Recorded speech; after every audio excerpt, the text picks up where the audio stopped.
02636175.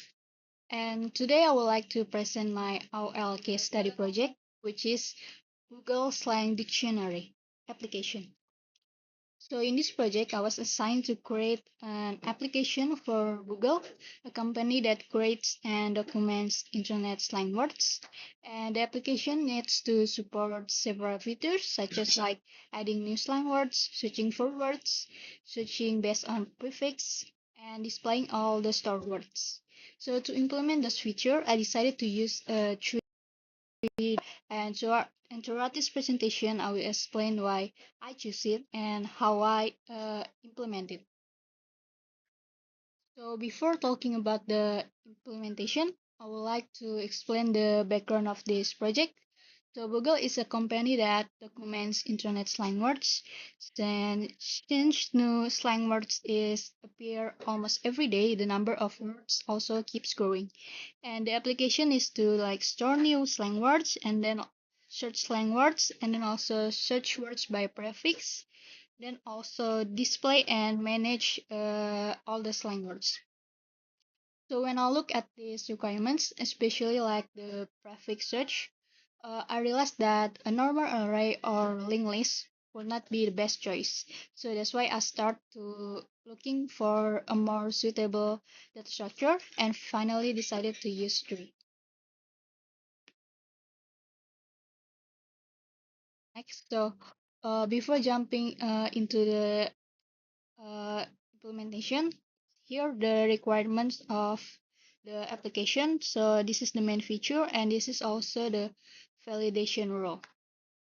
Uh, the validation for slang word is must uh, over than one characters and then also no space allowed, and then the description also must contain more than one words. So next, so why three? So that was probably the most important design decision in the entire project.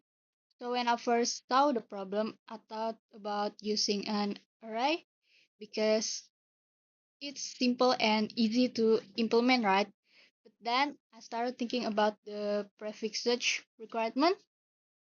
So let's imagine I store like hundreds or even thousands of slang words inside an array. Uh, if a user search for like prefix like the, da, the program will have to check every single word one by one to see whether it starts with the. That would work, but it doesn't feel like very efficient. So that's why tree became a better option. Now looking at this diagram, we have the word thou and das. So the that both word that both words starts with the same letter, which is D and A. So instead of storing those letters separately for every word, so the tree allows them to share the same path. So the branching only happen when the words become different. After the DA, one branch continue to W and then another continue to Z. So what I like about tree is that words with the same prefix are naturally like grouped together. And because of that, searching like with prefixes become much easier and faster. And next, this is the program feature. This is the main feature, and this is also the additional feature that I add. Uh, this was not required in the case study, but I thought it will make the application easier to use. For example, if a user types Breeze with the caps lock letter instead of Breeze with the under letter, the program can still find the word correctly. Next, this is the flowchart for the application. Uh, First, we start with the main menu, and then the user can displaying the can select the feature, and then next user can process the request, and then next back to menu, and then they can exit. So before implementing the feature, I first designed the tree node. It has three important variables. First is the next 26. So it stores the pointer for letters to A to Z. And then N, it marks the whether a node is the end of a complete word.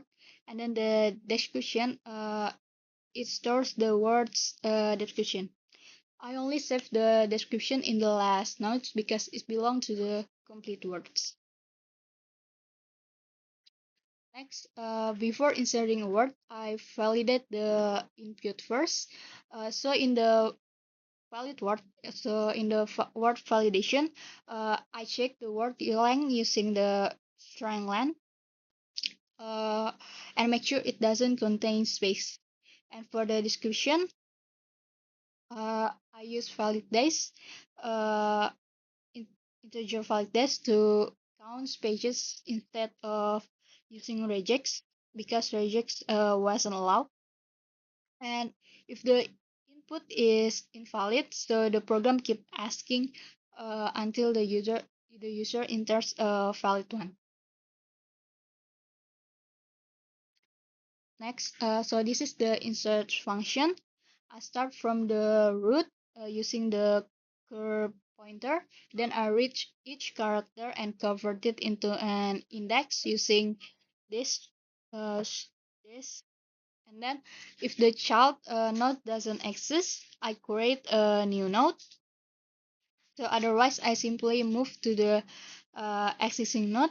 And then after reaching the last character, I set the end to be to true and store the description. And if the word already exists, I only update its description instead of creating a duplicate.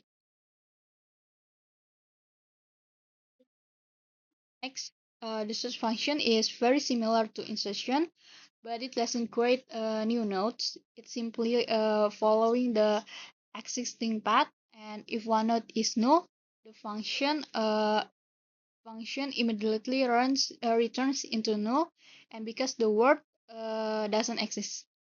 And if the last node is marked with n, the program will display the description. So for prefix search, I use the find prefix function. So it follows the prefix character by character, and if the prefix doesn't exist, it returns to null.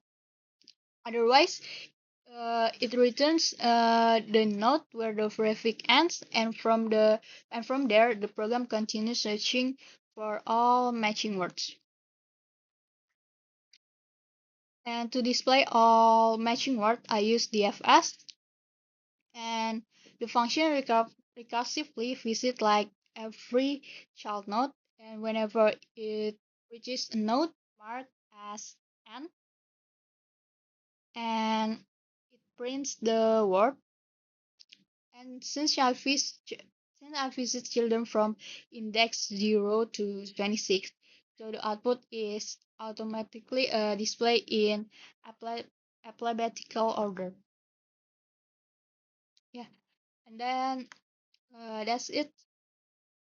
Thank you for your attention, and see you.